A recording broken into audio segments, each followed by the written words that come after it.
This whole thing kicks off with what, at first glance, just looks like a weird historical coincidence involving two of Europe's most famous emperors. So check this out. In the year 14 AD, the very first Roman emperor, Augustus, dies.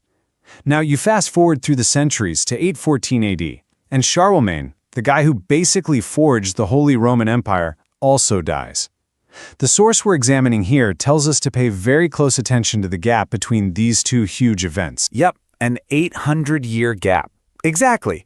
Now, you see that and you think, okay, that's a neat piece of trivia, a fluke, right?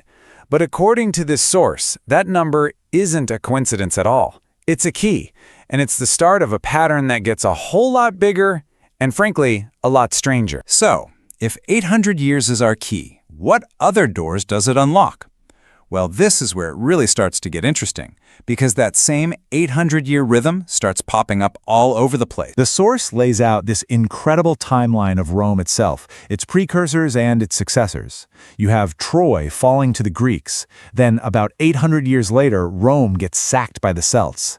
Then another 800 or so years go by, and Rome is sacked by the Goths. And then, wouldn't you know it, 800 years after that, the new Rome, Constantinople, is sacked by the Crusaders. And the source points out the perfect symmetry here. The cycle starts with Greeks winning and ends with so-called Franks, or Western Europeans, beating the Greeks. And it's not just cities falling. This pattern seems to echo in warfare too. Look at three of the most pivotal conflicts in German history, all centered on the exact same spot, the Teutoburg Forest.